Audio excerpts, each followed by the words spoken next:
Hi everyone, today I want to share 3 powerful and inspirational facts about James Kawalya that made him widely unstoppable and successful. He has created a huge prayer center in Uganda where people from all over the world come to seek God, called the Consecration Center. Number 1, true radical transformation. James's story is a living reminder that no one is ever too far gone for change, and that no matter how much the enemy fights you, with God you can win. He went from being a millionaire to homeless, from being charged and placed in prison without trial or hope of parole, to being miraculously rescued by God.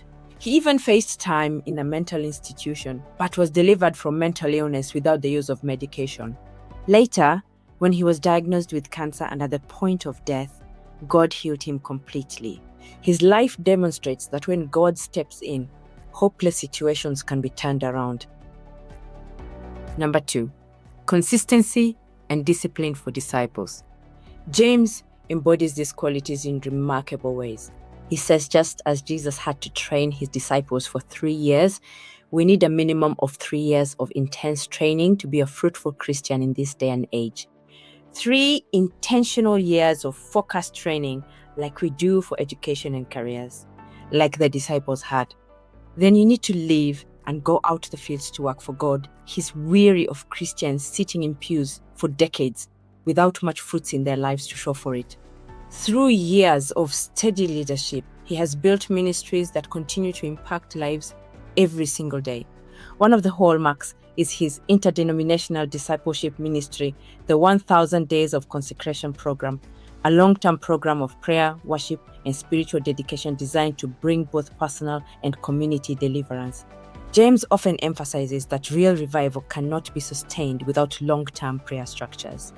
He reminds Christians that those who operate on the dark side invest in discipline and persistence, so they too must build deep, consistent patterns of prayer if we want to see lasting transformation.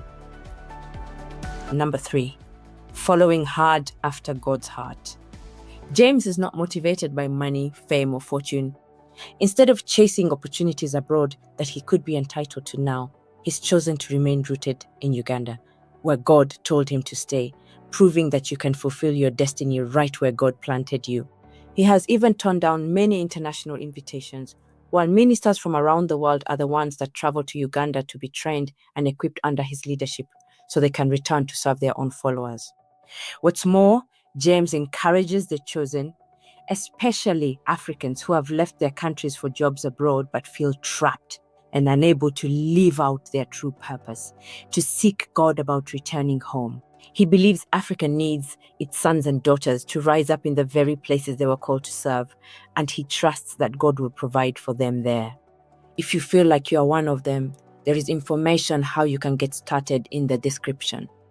James reminds me of another great man of God, Benson Idahosa of Nigeria, who also prospered by staying rooted in his country. There's even a powerful story about how God told him to leave the US.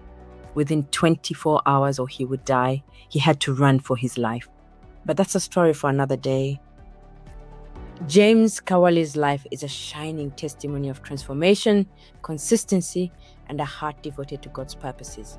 If you found this uplifting, make sure you subscribe for more content just like this.